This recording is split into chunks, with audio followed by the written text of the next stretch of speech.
കൂട്ടുകാരെ, എല്ലാവർക്കും നിജൂസ് വേൾഡിൻ്റെ പുതിയൊരു വീഡിയോയിലേക്ക് സ്വാഗതം. എല്ലാവരും സുഖമായിട്ടിരിക്കുന്നെന്ന് വിശ്വസിക്കുന്നു. ഞങ്ങളിവിടെ സുഖമായിട്ടിരിക്കുകയാണ്. അപ്പോൾ എല്ലാവരും സന്തോഷത്തോടെയും ആരോഗ്യത്തോടെയും ഒക്കെ ഇരിക്കുക കേട്ടോ. നമ്മുടെ ചാനലിൽ വന്നിട്ട് ഒരുപാട് പേര് പറയാറുണ്ട്, ചേച്ചി ഗ്രാമ്പൂ വെള്ളം കുടിച്ചു, ഞാൻ പെട്ടെന്ന് തന്നെ പ്രഗ്നൻ്റ് ആയി ചേച്ചി, താങ്ക് യു അങ്ങനെ പറയുന്നവരുണ്ട്. ഇഞ്ചി വെള്ളം കുടിച്ചിട്ട് പ്രഗ്നൻ്റ് ആയി എന്ന് പറയുന്നവരുണ്ട്. ഫെർട്ടിലിറ്റി എക്സസൈസ് ചെയ്തിട്ട് പ്രഗ്നൻ്റ് ആയി എന്ന് പറയുന്ന ഒരുപാട് പേരുണ്ട് കേട്ടോ. ഒരുപാട് പേര്, നമുക്കത് കൗണ്ട് ചെയ്യാൻ പറ്റില്ല, അത്രത്തോളം പേര് വന്ന് പറയാറുണ്ട്.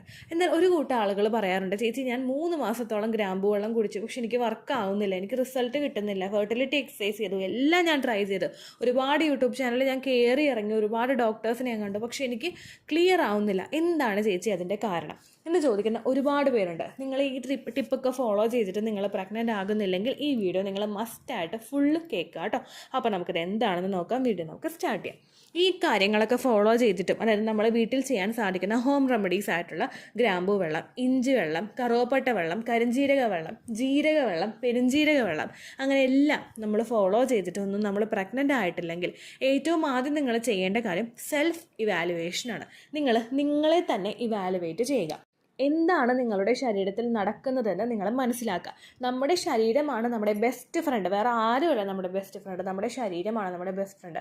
നമ്മളുടെ ശരീരത്തിൽ എന്തെങ്കിലും കടന്നു പിടിക്കുന്നുണ്ടെങ്കിലോ അല്ലെങ്കിൽ എന്തെങ്കിലും അസുഖങ്ങളുണ്ടെങ്കിലോ അതെല്ലാം നമ്മുടെ ബെസ്റ്റ് ഫ്രണ്ടിനെ മോണിറ്റർ ചെയ്ത് കഴിഞ്ഞാൽ നമുക്ക് കാണാനായിട്ട് സാധിക്കും. ഇവിടെ നിങ്ങൾ മോണിറ്റർ ചെയ്യേണ്ടത് നിങ്ങളുടെ പീരിയഡ്സിനെയാണ്. നിങ്ങൾക്ക് എങ്ങനെയാണ് പീരിയഡ്സ് പോകുന്നതെന്ന് ഏറ്റവും ആദ്യം നിങ്ങൾ കണ്ടുപിടിക്കണം. നിങ്ങൾക്ക് കൃത്യമായിട്ടുള്ള ഇടവേളകളിലാണോ പീരിയഡ്സ് വരുന്നത്, ഒരുപാട് ഇറഗുലറായിട്ട് നിങ്ങൾക്ക് പീരിയഡ്സ് പോകുന്നുണ്ടോ, അല്ലെങ്കിൽ ഒരുപാട് മെൻസ്ട്രൽ ഫ്ലോ നിങ്ങൾക്കുണ്ടോ, അല്ലെങ്കിൽ പീരിയഡ്സിൻ്റെ മെൻസ്ട്രൽ ഫ്ലോ നിങ്ങൾക്ക് വളരെയധികം കുറവാണോ, ഈ കാര്യം നിങ്ങൾ ഏറ്റവും ആദ്യം തന്നെ മോണിറ്റർ ചെയ്യണം. അത് മോണിറ്റർ ചെയ്ത് കഴിയുമ്പോഴേക്കും ഏകദേശം നിങ്ങളുടെ ശരീരത്തിൽ എന്തെങ്കിലും ആരോഗ്യ പ്രശ്നം ഉണ്ടോ എന്ന് നമുക്ക് മനസ്സിലാക്കാനായിട്ട് സാധിക്കും. ഇനി ഇത് എത്ര നാൾ മോണിറ്റർ ചെയ്യണമെന്ന് നമുക്ക് നോക്കാം. ഇപ്പോൾ എന്തെങ്കിലും സ്ട്രെസ് അനുഭവിക്കുന്നവരോ, അല്ലെങ്കിൽ എന്തെങ്കിലും ലൈഫ് സ്റ്റൈൽ ചേഞ്ചസിൽ വ്യത്യാസം വന്നവരോ, അല്ലെങ്കിൽ ക്ലൈമറ്റിൽ എന്തെങ്കിലും വ്യത്യാസം വന്നവർക്കൊക്കെ പീരിയഡ്സ് 1 മാസം ഒന്ന് വ്യത്യാസം വരാറുണ്ട്. ഇപ്പോൾ പെട്ടെന്ന് ഹസ്ബൻഡ് അടുത്തേക്ക് പോകുന്നവർക്ക് ഇവിടുത്തെ കേരളത്തിലെ ക്ലൈമറ്റും പുറമേയുള്ള അബ്രോഡിലെ ക്ലൈമറ്റും തമ്മിൽ വ്യത്യാസം ഉണ്ടാകും. അപ്പോൾ അതിനനുസരിച്ച് ബുദ്ധിമുട്ടുണ്ടാകും. അതുപോലെ അവർ കഴിക്കുന്ന ഭക്ഷണങ്ങളിൽ വ്യത്യാസം വരും. അപ്പോൾ ലൈഫ് സ്റ്റൈലിൽ നമുക്ക് വ്യത്യാസം വരുന്നതുകൊണ്ട് പീരിയഡ്സിൽ വ്യത്യാസം സംഭവിക്കാം. മൂന്നാമത്തെ കൂട്ടർക്കെന്ന് പറയുന്നത് നമ്മൾ ടെൻഷൻ അനുഭവിക്കുമ്പോഴൊക്കെ ബുദ്ധിമുട്ടുണ്ടാകാം, അല്ലെങ്കിൽ പ്രൊജസ്ട്രോണിൻ്റെ മെഡിസിൻ എടുക്കുമ്പോഴൊക്കെ നമുക്ക് പീരിയഡ്സിൽ വ്യത്യാസം വരാം. അങ്ങനെയൊന്നും അല്ലാതെ നിങ്ങൾ ഒരു 2-3 മാസമെങ്കിലും നിങ്ങളുടെ ബോഡിയെ കംപ്ലീറ്റ് ആയിട്ട് ഇവാലുവേറ്റ് ചെയ്യണം. ഇതിൽ എന്താണ് സംഭവിക്കുന്നതെന്ന് നിങ്ങൾ മനസ്സിലാക്കണം നിങ്ങളുടെ പീരിയഡ്സിൽ. അത് മനസ്സിലാക്കിയതിനു ശേഷം അടുത്തതായിട്ട് നിങ്ങൾ ചെയ്യേണ്ട കാര്യം ഒരു ഡോക്ടറെ പോയി കാണുക എന്നുള്ളതാണ്. നിങ്ങളുടെ അടുത്തുള്ള ഏതെങ്കിലും ഒരു ഗൈനക്കോളജിസ്റ്റിനെ പോയി കണ്ടിട്ട് നിങ്ങളുടെ പീരിയഡ്സ് ഇങ്ങനെയാണ് പോകുന്നതെന്ന് അവരെ പറഞ്ഞ് ധരിപ്പിക്കുക. ഓരോ കാര്യങ്ങളും നിങ്ങൾ വ്യക്തമായിട്ട് ഡോക്ടറോട് സംസാരിക്കുക. എനിക്ക് ഇത്ര ദിവസമാണ് ബ്ലീഡിങ് വരുന്നത്, ഈ കളറിലാണ് എനിക്ക് ബ്ലീഡിങ് ഉണ്ടാകുന്നത്, അത് ഭയങ്കര ഡാർക്ക് കളറിൽ ബ്ലീഡിങ് പോകുന്നവരുണ്ടാകും, ഒരുപാട് ക്ലോത്ത്സ് ആയിട്ട് ബ്ലീഡിങ് പോകുന്നവരുണ്ടാകും, ഒരു ദിവസം 4-5 പാഡ് ചേഞ്ച് ചെയ്യുന്നവരുണ്ടാകും. അവർ നിങ്ങളുടെ സിറ്റുവേഷൻ എക്സാക്റ്റ് ആയിട്ട് ഗൈനക്കോളജിസ്റ്റിനെ പറഞ്ഞ് ബോധിപ്പിക്കുക. അതിനുശേഷം ഡോക്ടർ നിങ്ങളോട് ബ്ലഡ് ടെസ്റ്റ് ആണെങ്കിലും സ്കാനിങ് ആണെങ്കിലും ചെയ്യാനായിട്ട് പറയും. ചില ആളുകളുണ്ട് അത് പറഞ്ഞു കഴിഞ്ഞാൽ പിന്നെ ആ ഭാഗത്തോട്ട് തിരിഞ്ഞു നോക്കില്ല, എനിക്ക് പീരിയഡ്സിന് പോകാനല്ലേ വന്നുള്ളൂ, അപ്പോൾ പീരിയഡ്സിൻ്റെ മരുന്ന് തന്നാൽ പോരെ എന്ന് ചിന്തിക്കുന്ന ആളുകളുണ്ട്. ബ്ലഡ് ടെസ്റ്റിന് വരാൻ പറഞ്ഞാലോ, ഹോർമോൺ ടെസ്റ്റാണ് റേറ്റ് കൂടുതലാണെന്ന് അറിഞ്ഞാലോ, സ്കാൻ ചെയ്യാൻ പറയുമ്പോഴേക്കും ട്രാൻസ്വജൈനൽ സ്കാനാണ്, ഉള്ളിൽ കൂടി ചെയ്യുന്ന സ്കാനാണ് വേണ്ട എന്ന് ചിന്തിക്കുന്ന ആളുകളുണ്ട്. അങ്ങനെയൊന്നും നിങ്ങൾ പുറകോട്ടേക്ക് വലിയാനായിട്ട് പാടില്ല കേട്ടോ. ബ്ലഡ് ടെസ്റ്റും സ്കാനിങ്ങും നിങ്ങൾ മസ്റ്റായിട്ട് ചെയ്തിരിക്കണം. നിങ്ങളുടെ അണ്ടം എത്രത്തോളം ഉണ്ട്, AMH എത്രയുണ്ട്, റിസർവ് എത്രയുണ്ടെന്നൊക്കെ നിങ്ങൾ വ്യക്തമായിട്ട് അറിയണ്ടേ. നിങ്ങൾക്ക് എൻഡോമെട്രിയൽ ലൈനിങ് വളരുന്നുണ്ടോ, ആ കാര്യം നിങ്ങൾ അറിയണ്ടേ. നിങ്ങൾക്ക് പ്രൊലാക്റ്റിൻ, തൈറോയിഡ്, അതുപോലെ PCOD പോലുള്ള ബുദ്ധിമുട്ടുകൾ, കൊളസ്ട്രോൾ, ഷുഗർ, ഇങ്ങനെ എന്തെങ്കിലും ഉണ്ടോ എന്ന് നിങ്ങൾ അറിയണ്ടേ. ഈ റീസൺസ് എല്ലാം നിങ്ങൾ കൃത്യമായിട്ട് മനസ്സിലാക്കണമെങ്കിൽ നിങ്ങൾ ബ്ലഡ് ടെസ്റ്റിന് പോയേ പറ്റുള്ളൂ. നിസ്സാരമായിട്ട് അനീമിയ ഉണ്ടാകുന്ന സ്ത്രീകൾ വരെ പ്രഗ്നൻ്റ് ആകാനായിട്ട് ലേറ്റ് ആവുന്നുണ്ട്. അനീമിയ എന്ന് പറയുന്നത് ഇപ്പം നമ്മളൊക്കെ കണ്ടുവരുന്ന ഒരു നോർമലായിട്ടുള്ളൊരു ഇൽനെസ്സാണ്, വിളർച്ച എന്ന് പറയുന്നത്. അതുമൂലം പ്രഗ്നൻ്റ് ആകാത്തവരുണ്ട്. അനീമിയ വന്നു കഴിഞ്ഞാൽ ബ്ലീഡിങ് നമുക്ക് അവിടെ നിൽക്കും. അത് കുറഞ്ഞു കഴിഞ്ഞാൽ ആദ്യത്തെ ദിവസം നമുക്ക് ബ്ലീഡിങ് കുറയും, അടുത്ത മാസം അതിനേക്കാളും കുറയും, പിന്നത്തെ മാസം നമുക്ക് ബ്ലീഡിങ് നിൽക്കും. അങ്ങനെ പോകുന്ന ആളുകളും ഉണ്ട്. അപ്പോൾ നമ്മൾ ഏറ്റവും വ്യക്തമായിട്ട് ബ്ലഡ് ടെസ്റ്റ് എല്ലാം നിങ്ങൾ ചെയ്യണം. അതുപോലെ നിങ്ങൾ അൾട്രാസൗണ്ട് സ്കാനിങ്ങും ചെയ്യണം. ട്രാൻസ്വജൈനൽ ചെയ്ത് കഴിഞ്ഞാൽ കൂടുതൽ കൃത്യമായിട്ട് റിസൾട്ട് നമുക്ക് അറിയാനായിട്ട് സാധിക്കുകയുള്ളൂ. കുഞ്ഞു ഫോളിക്കിൾസിനെ വരെ കൃത്യമായിട്ട് ക്യാച്ച് ചെയ്യാനായിട്ട് ട്രാൻസ്വജൈനൽ സ്കാന് സാധിക്കും. അപ്പോൾ ഇത് രണ്ടും നിങ്ങൾ വ്യക്തമായിട്ട് ചെയ്യണം. അതിൻ്റെ റിപ്പോർട്ട് കയ്യിൽ കിട്ടിക്കഴിഞ്ഞാൽ നിങ്ങൾ ഏറ്റവും ആദ്യം ഡോക്ടറോട് ചോദിക്കുക, എന്താണ് റിപ്പോർട്ടിലെ പ്രശ്നം? എന്തെങ്കിലും അനീമിക്കാണോ നിങ്ങൾ? അല്ലെങ്കിൽ നിങ്ങൾക്ക് തൈറോയ്ഡ് ഉണ്ടോ? നിങ്ങൾക്ക് കൊളസ്ട്രോൾ ഉണ്ടോ? നിങ്ങൾക്ക് PCOD ഉണ്ടോ? Endometrial lining വളരുന്നില്ലേ? ഫോളിക്കിൾ ഇല്ലേ? എന്താണ് നിങ്ങളുടെ പ്രശ്നം? ഇത് നിങ്ങൾ കൃത്യമായിട്ട് ഡോക്ടറോട് ചോദിക്കുക. അതിനുശേഷം നിങ്ങൾ അവരോട് ചോദിക്കേണ്ട കാര്യം, ഡോക്ടർ, ഞാൻ ഏത് മെഡിസിൻ എടുക്കേണ്ടി വരും? ഞാൻ എത്ര നാൾ എടുക്കേണ്ടി വരും? പലരും ഡോക്ടറോട് നേരിട്ട് സംസാരിക്കാൻ മടിയായിട്ട് നമ്മുടെ ചാനലിൽ വന്ന് ചോദിക്കുന്നവരുണ്ട്. ചേച്ചി, ഈ മെഡിസിൻ ഞാൻ എന്തിനാ കഴിക്കുന്നത് എന്ന് പറഞ്ഞു തരുമെന്ന് ചോദിക്കുന്നവരുണ്ട്. അവർ ഫ്രണ്ട്ലി ആയതുകൊണ്ടും ഒരു ചേച്ചി എന്നുള്ളൊരു ഫീലിംഗ് ഉള്ളതുകൊണ്ടായിരിക്കും അവർ ചോദിക്കുന്നത്. പക്ഷേ എന്നെക്കാളും നന്നായിട്ട് എക്സ്പേർട്ടായിട്ട് അതിന് മറുപടി പറഞ്ഞു തരാൻ സാധിക്കുന്നത് ഒരു ഡോക്ടർക്കല്ലേ. നിങ്ങൾ ഫീസ് കൊടുത്തിട്ടാണ് അവരെ പോയി കാണുന്നത്, ഫ്രീ സർവീസ് അല്ല. അപ്പോൾ നിങ്ങൾ നേരെ അവരോട് ചോദിക്കുക, ഡോക്ടർ എന്തൊക്കെ മെഡിസിനാണ് എനിക്ക് എഴുതിയിരിക്കുന്നത്, അതിൻ്റെ എല്ലാത്തിൻ്റെയും ഗുണം എന്താണ് ഡോക്ടർ എന്ന് നിങ്ങൾ അവരോട് ചോദിക്കുക. അതിനുശേഷം നിങ്ങൾ ചോദിക്കേണ്ട കാര്യം, ഇപ്പോൾ നിങ്ങൾക്ക് തൈറോയ്ഡ് ആണെങ്കിൽ അല്ലെങ്കിൽ PCOD ആണെങ്കിൽ എന്തെല്ലാം കാര്യങ്ങളാണ് ഞാൻ ഫോളോ ചെയ്യേണ്ടത്, എന്തെല്ലാം ഭക്ഷണങ്ങളാണ് നിങ്ങൾ ഫോളോ ചെയ്യേണ്ടതെന്ന് ഡോക്ടറോട് നിങ്ങൾ ചോദിക്കുക.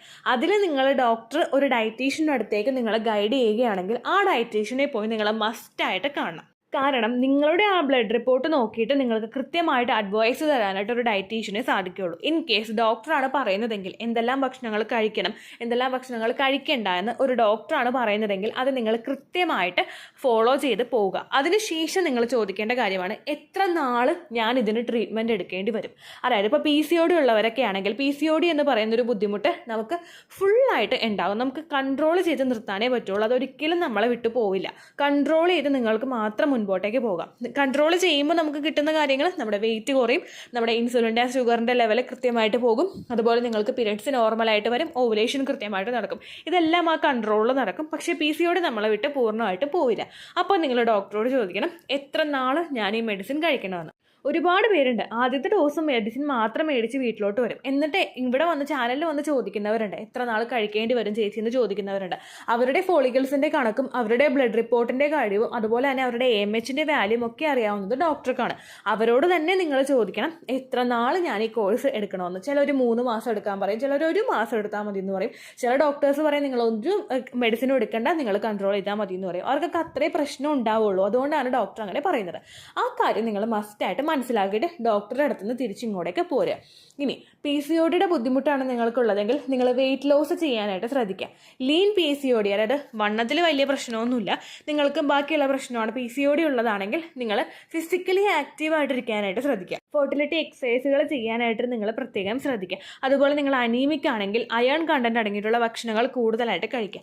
വെറും വിറ്റമിൻ ഡെഫിഷ്യൻസി മാത്രമാണ് നിങ്ങൾക്കുള്ളതെങ്കിൽ അത് വിറ്റമിൻ ബൂസ്റ്റ് ചെയ്യാൻ വേണ്ടിയിട്ടുള്ള മെഡിസിൻസ് എടുക്കുക. അതോടൊപ്പം തന്നെ വിറ്റമിൻ ബൂസ്റ്റ് ചെയ്യാനായിട്ട് എന്തെല്ലാം നിങ്ങൾക്ക് കഴിക്കാൻ പറ്റുമോ ആ ഭക്ഷണങ്ങളും നിങ്ങൾ കറക്റ്റായിട്ട് എടുക്കുക. ഇതെല്ലാം ചെയ്ത് കഴിയുമ്പോഴേക്കും നിങ്ങൾക്ക് ആ ഒരു പ്രശ്നത്തെ ഒന്ന് കൺട്രോൾ ചെയ്യാനായിട്ട് സാധിക്കും.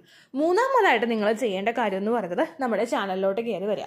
ഈ ചാനലിൽ ഒരുപാട് ഫെർട്ടിലിറ്റി ഇംപ്രൂവിങ് ടിപ്സ് കൊടുത്തിട്ടുണ്ട്. ഒരുപാട് ഡ്രിങ്ക്സിനെ പറ്റി വീഡിയോസ് ചെയ്തിട്ടുണ്ട്. ഒരുപാട് പേര് ചോദിക്കുന്നൊരു കാര്യമാണ്, ചേച്ചി ഡോക്ടർ എനിക്ക് ലെട്രസോളിൻ്റെ മെഡിസിൻ തന്നു, അതിനൊപ്പം ഗ്രാമ്പു വെള്ളം ഉപയോഗിക്കാവോ? ഉപയോഗിക്കാം, പ്രശ്നമൊന്നുമില്ല. ഗ്രാമ്പു എന്ന് പറയുന്നത് നമുക്ക് വെള്ളം തിളപ്പിച്ച് കുടിക്കാൻ പറ്റുന്ന ഒന്നാണ്. ഓവർഡോസിൽ അതൊരിക്കലും എടുത്തില്ലെങ്കിൽ നമുക്ക് ഏറ്റവും നല്ല ഒരു സ്പൈസസ് ആണ് ഗ്രാമ്പു എന്ന് പറയുന്നത്. അത് നിങ്ങൾക്ക് ഫോളോ ചെയ്യാം. അതുപോലെ അനീമിക്കായി നിങ്ങൾ അയണിൻ്റെ മെഡിസിൻ കഴിക്കുമ്പോൾ ഒപ്പം നിങ്ങൾക്ക് ഉണക്കമുന്തിരി വെള്ളത്തിലിട്ട് കുടിക്കാം. അതിനെ പറ്റിയിട്ടും നമ്മുടെ ചാനലിൽ വീഡിയോസ് ചെയ്തിട്ടുണ്ട്. PCOD ഉള്ളവർക്കും മറ്റ് ഹോർമോണൽ ബുദ്ധിമുട്ടുകളുള്ളവർക്കും സീഡ് സൈക്ലിംഗ് ഫോളോ ചെയ്യാം. അതിനെപ്പറ്റി നമ്മുടെ ചാനലിൽ കൊടുത്തിട്ടുണ്ട്. അത് നിങ്ങൾ ഫോളോ ചെയ്യുന്നതുകൊണ്ട് പ്രശ്നമില്ല. അപ്പോൾ നിങ്ങൾ ഏതൊക്കെ തരത്തിലുള്ള ബുദ്ധിമുട്ടുകൾ നിങ്ങൾക്കുണ്ടോ അതിനെല്ലാത്തിനും അനുസരിച്ചുള്ള ഹോം റെമഡീസ് നിങ്ങൾക്ക് വീട്ടിൽ തന്നെ ഫോളോ ചെയ്യാവുന്നതാണ്. ഇനി ഈ റിപ്പോർട്ടുകളെല്ലാം നോർമൽ ആണെങ്കിൽ നിങ്ങൾ അടുത്തതായിട്ട് ചെയ്യേണ്ടത് ഫെർട്ടിലിറ്റി എക്സസൈസ് ആണ്. അണ്ടത്തിൻ്റെ ഗ്രോത്ത് വർദ്ധിപ്പിക്കാൻ സഹായിക്കുന്ന ഫെർട്ടിലിറ്റി എക്സസൈസുകൾ നിങ്ങൾ കൃത്യമായിട്ട് ചെയ്യുക. ഇതെല്ലാം ചെയ്ത് കഴിഞ്ഞാൽ നിങ്ങൾക്ക് പ്രഗ്നൻ്റ് ആകാനായിട്ട് സാധിക്കും. അതല്ലാതെ ഇതൊന്നും ചെയ്യാതെ ചിലപ്പോൾ ഒരു 2 വർഷം മുമ്പ് ഡോക്ടറെ കാണാൻ പോയിട്ടേ ഉണ്ടാവുള്ളൂ. ആ റിപ്പോർട്ട് വെച്ചിട്ട് നിങ്ങൾ ഇപ്പോഴും ഇരുന്ന് കഴിഞ്ഞാൽ നടക്കുന്ന കാര്യമല്ലാതെ നമുക്ക് പ്രഗ്നൻ്റ് ആകാൻ ഒരുപാട് ലേറ്റ് ആകും. അത്രേ ഉണ്ടാവുകയുള്ളൂ. നമ്മുടെ വെയിറ്റിൽ വ്യത്യാസം വന്നിട്ടുണ്ട്, നമ്മൾ കഴിക്കുന്ന ഭക്ഷണത്തിൽ വ്യത്യാസം വന്നിട്ടുണ്ട്, നമ്മുടെ ജീവിത രീതിയിൽ വ്യത്യാസം വന്നിട്ടുണ്ട്. 2 വർഷത്തെ റിപ്പോർട്ടും കൊണ്ട് എനിക്കിപ്പോൾ ഒരു പ്രശ്നമില്ല ചേച്ചി എന്ന് പറഞ്ഞിരുന്നിട്ട് ഒരു കാര്യമില്ല. അത് നിങ്ങൾ മസ്റ്റായിട്ട് ശ്രദ്ധിക്കണം കേട്ടോ. നമ്മുടെ പ്രശ്നം എന്താണെന്ന് മനസ്സിലാക്കി അതിനെ കൺട്രോൾ ചെയ്യാനായിട്ടുള്ള മെഷേഴ്സ് നമ്മൾ എടുക്കാതെ ഏതെങ്കിലും ഒരു യൂട്യൂബ് ചാനലിൽ എൻ്റെ ആയിക്കോട്ടെ വേറെ ആരുടെയെങ്കിലും ആയിക്കോട്ടെ യൂട്യൂബ് ചാനലിൽ കയറിയിട്ട് ആ ടിപ്പ് ഫോളോ ചെയ്ത് കഴിയുമ്പോൾ പ്രഗ്നൻ്റ് ആകുമെന്ന് പറയുമ്പോഴേക്കും അത് ഫോളോ ചെയ്തിട്ട് പ്രഗ്നൻ്റ് ആകുന്നവരുണ്ട്. പക്ഷെ നിങ്ങൾക്കത് വർക്കൗട്ട് ആകുമെന്ന് നിങ്ങൾ ഏറ്റവും ആദ്യം തന്നെ മനസ്സിലാക്കണം. എന്നിട്ട് മാത്രം നിങ്ങൾ ടിപ്പ് ഫോളോ ചെയ്യാനായിട്ട് ശ്രദ്ധിക്കുക കേട്ടോ. ഇതാണ് സെൽഫ് ഇവാലുവേഷൻ എന്നുള്ളൊരു ടോപ്പിക്കിൽ ഞാൻ സംസാരിച്ച വിഷയം. ഏകദേശം നിങ്ങൾക്ക് യൂസ്ഫുൾ ആയി കാണുമെന്ന് വിശ്വസിക്കുന്നു. ഇതിലും നിങ്ങൾക്ക് എന്തെങ്കിലും സംശയം ഉണ്ടെങ്കിൽ ചോദിക്കാൻ മടിക്കേണ്ട. നിങ്ങൾക്ക് യൂട്യൂബിൻ്റെ കമൻസിൽ ചോദിക്കാവുന്നതാണ്. പഴയ വീഡിയോസിൻ്റെ കമൻസ് ഇടുന്നവർക്ക് റിപ്ലൈ കിട്ടുന്നില്ലെങ്കിൽ ലേറ്റസ്റ്റ് ആയിട്ട് ഞാൻ ഏത് വീഡിയോ ആണ് അപ്ലോഡ് ചെയ്യുന്നത് അതിന് താഴെ ആ കമൻറ്റ് ഒന്ന് കോപ്പി പേസ്റ്റ് ചെയ്യാം കേട്ടോ. അപ്പോൾ അടുത്തൊരു യൂസ്ഫുൾ വീഡിയോ ആയിട്ട് നിങ്ങൾക്ക് വീണ്ടും കാണാം. ബൈ.